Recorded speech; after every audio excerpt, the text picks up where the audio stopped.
नमस्कार जय जगन्नाथ ओडिशा किचन को आपण मन को बहुत बहुत स्वागत। एबे तो स्कूल खुली गलानी सबु माँ मानकर टेंशन थाए कि एमिति हमें सकाळे पिला को कोन टिफिन रे देले पिला माने सबु खाई के आसबे ता सहित जलखियाटा बहुत ही जल्दी बनिबो।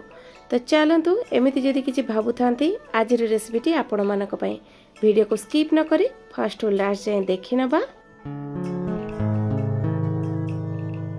आज टेस्टी जलखियाटी को बनैबा पई मु एठी नैची गोटे गिनारे मापिकी गोटे गिना दही मोटी फ्रेश दही नैची। आपण जदि खट्टा दही थाए आपनका पाखरे ताहले ताकू नै परिबे।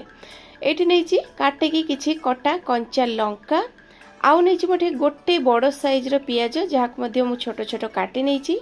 फाळे कैप्सिकम को नैची आउ नैची गोटे बड़ लाल टमाटो एई सब परिबा मु एठी नैची। आपण चाहिले अलगा जे कोनोसी परिबा आपण पाखरे थिबो जेमति कि बंधाकोबी हेउ गाजर हेउ बीटरूट हेउ से सब को ऐड करि परिबे नहले टोटल परिबा किछि न देले मध्ये चलिबो। खाली आपण दही आ सुजी रे आज रेसिपीटी को बनै परिबे। तो एठी मु नैछि गोटे गिना सुजी सरू दाना वाला सुजी नैछि। जदि मोटा दाना वाला सुजी थाए आपनका पाखरे ताले चाहिले ताको आपण ग्राइंड करके नै परिबे।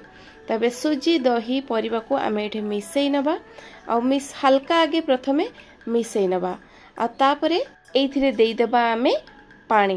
पानी एका थर करे देबानी प्रथमे आमे एठी आधा गिना पानी देकी याको भलो भाबरे गोळै नबा आ गोळै सला परे देखिबा आउ केतको पानी दरकार पडुची तो तापरे आउ आधा गिना पानी देकी आमे याको गोळै नबा।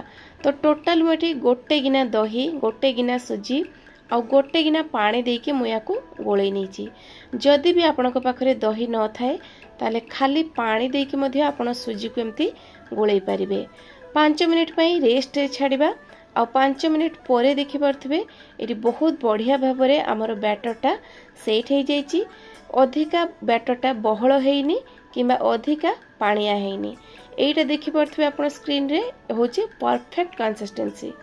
स्वाद देखि कि आमे या देरे दे देबा लूण चटपटा टेस्ट पई देबा चाट मसला गुंड गोटे चमच।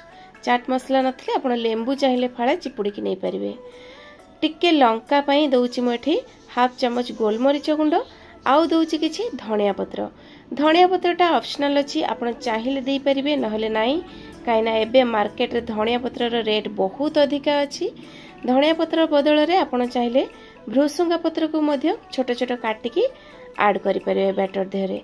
तो ए सब को टिके मिसै सला परे एठी दउची मु 2 पिंच मापर खाइबा सोडा बा इन थिले इन देबे आ याकू भलो भाबरे टिके मिसै नेबे।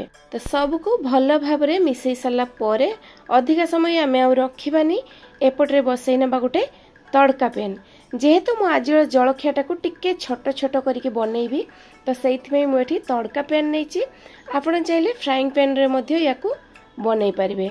तो एबे मैं पैन धरे दे दउची मु किछि गोटे चमच पाखा पाखी तेल आ तेल गरम हे गेला परे दउची कळा सोरिष अल्प किछि।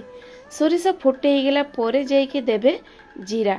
तो गोटा जीरा मु नउची मध्ये एठी अल्प किछि जीरा आ सोरिष फुटी गला परे जाई की दे देबा दिटा हमें धळा राशि देबे बहुत बढ़िया कलर देखा जिवो पूरा अट्रैक्टिव देखा जिवो पिला माने खुशी रे सहकारे खाइबे।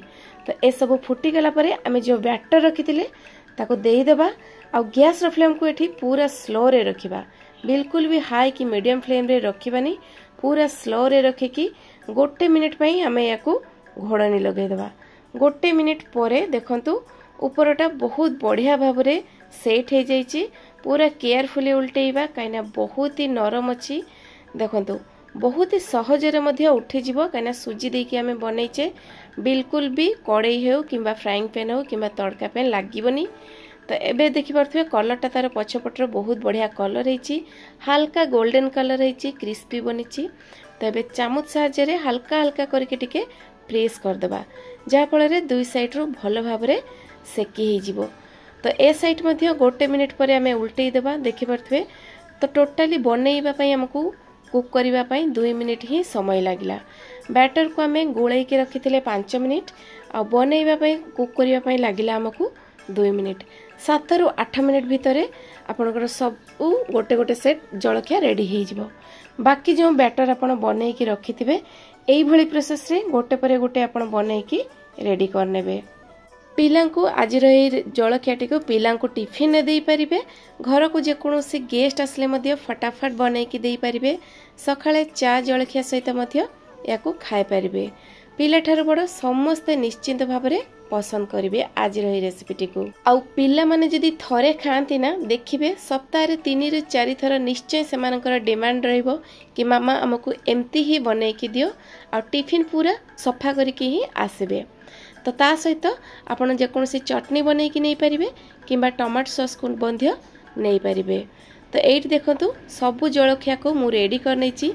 एई भली नुआ नुआ जलखियारो रेसिपी को देखिबा पई आपण चैनल को सब्सक्राइब करंतु, भल लागले लाइक करंतु, रिलेटिव्स को मध्य रे शेयर करंतु। तो पुणी देखाबा आ गुटे नुआ वीडियो रे आ गुटे नुआ रेसिपी सहित। से पर्यंत रहउची नमस्कार, जय जगन्नाथ।